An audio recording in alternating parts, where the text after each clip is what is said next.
2 or 3 years ago, I was on an island, an island in the Caribbean, yeah, Panama. Well, I was on there with a guy called Graham Hughes, and this island and all the surrounding islands were, well, protected by mangroves. And mangroves, well, their roots, you see, they go deep into the brackish waters, salt waters. And you might ask yourself, well, obviously they like salt water, but they don't actually, they just tolerate it. But unfortunately, the International Union for Conservation of Nature, they have warned, or they're seeing, the destruction of 50% of the mangroves around the world. Now, it's usually around the equator, you see. That's mainly where you'll find them. Hence, I was in the Caribbean. And they protect these islands, but also they absorb CO2.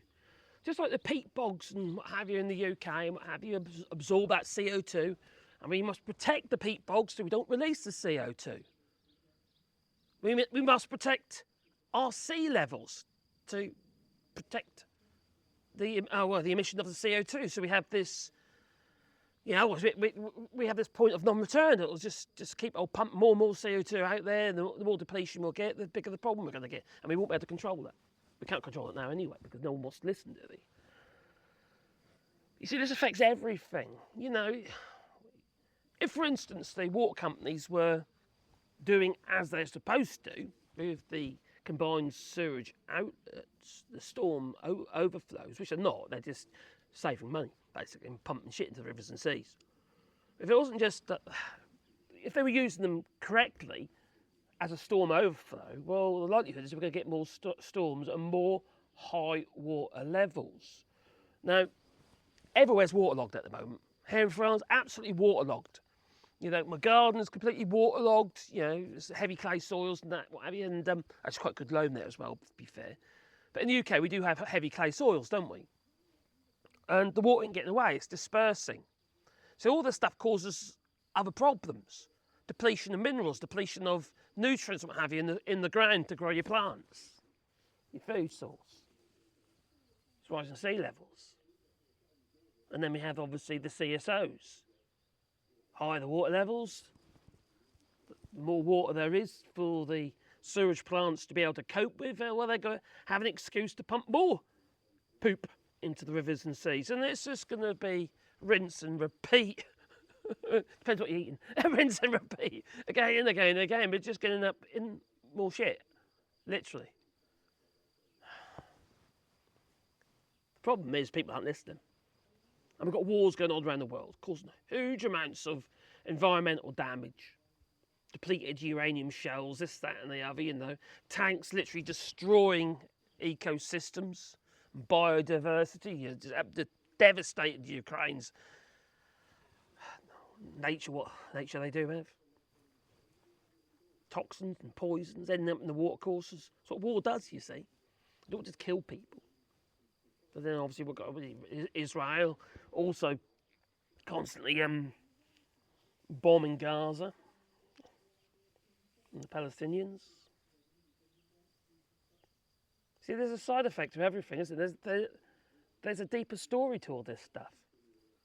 And that's basically revolves around the planet, if we don't actually take care of the thing that we're living on, if we keep pooping, keep shitting on our doorstep, we're going to end up in even bigger trouble than we already are. Unfortunately, no one's listening. This video wouldn't do very well. Whenever I talk about the environment or anything like that, it never does very well. But people need to wake up, people. We've got a huge amount of issues going on. From microplastics to global warming, rising sea temperatures and water levels, infertility in men, low sperm counts and what have you. They've done tests on, this is going to get you, this is. Scientists have done tests on testicles, all right?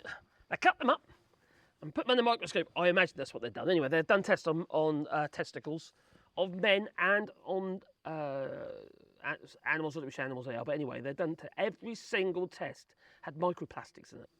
Every single one. And I reckon that's affecting fertility. And then also you've got the PFA chemicals. They say that is also affecting fertility levels, especially in men. So we've got low sperm counts, and what sperm are producing ain't swimming straight. I know, sounds strange, doesn't it? But, you know, that's what the tests are saying.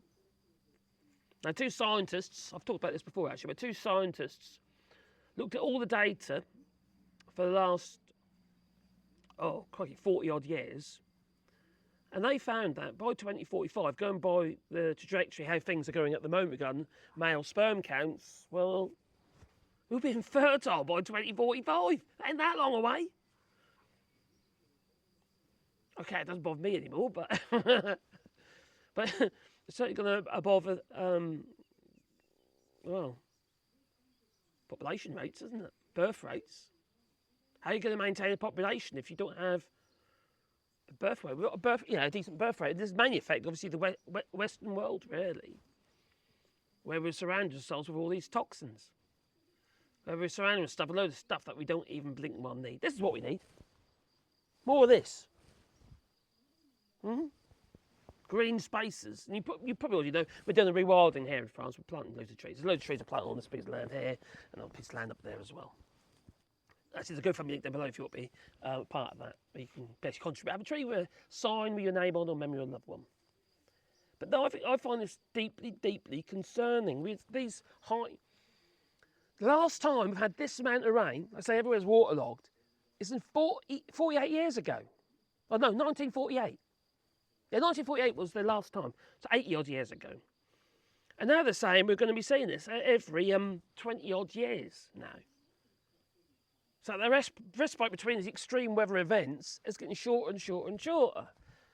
We're seeing it. We're already seeing it. What's going on, in the winter and what have you, in the summer, extreme, more heat in the summer, short summers but really hot, and wetter winters. Yeah. But is anyone paying any attention? No. Obviously, they're going to be paying a lot of attention to what's going on regarding UK politics at the moment. You'd hope to be on the manifesto regarding the environment. I was very keen on Labour's 28 billion, but then that's been rolled back. Some people say 10 billion, rolled back to 10 billion, some are saying 4 billion has been rolled back to. I ain't got the figures on that. But either way, it's not good news. And that's for Labour, you see. But the Conservatives are 10 times worse. So I'll be voting Labour on the basis that they are not Conservative. And for me, they're the only option. Otherwise, I'll be voting Green. Because if we don't look after the green spaces, the planet as a whole, if we don't stop poisoning it, inadvertently what we're doing is poisoning ourselves. It's plain and simple. Ask yourself this. Would you shit in your own doorstep? Because that's pretty much what we're doing. You might not be able to see it, but it's exactly what we're doing. Anyway, I'm not going to, no. I'm going to do what I can to actually limit the amount of impact on the planet, I suppose. Whether it be in the garden, whether it be in the house. We already produce the majority of our electricity here. About 70% self-efficient here on electricity. We grow all our own food and what have you. To me, it makes sense. It's logical. And also, it's good therapy as well, in times are tough and your head's going to spin, you just come at a place like this. It's becoming hard and hard to find green spaces. Everyone says you've got to build. It's not the answer. It's not. We're doing it all wrong. Anyway, that'll be another video. Anyway, how do you feel about the environment? Does it concern you? Or do you think there's bigger fish to fry? Quite frankly, I don't think there is a bigger fish. That's my feeling. I think nothing else matters. It really doesn't. The general election and 4th of July, that doesn't matter. No. What does matter is what they put in that manifesto. What does matter is what they do to mitigate what we are very likely to witness. And it's not scaremongering, it's just fact, it's just counting, as James O'Brien might put it. Anyway, you tell me, leave it in the comments down below, but please hit the like button, maybe subscribe to the channel, and yeah.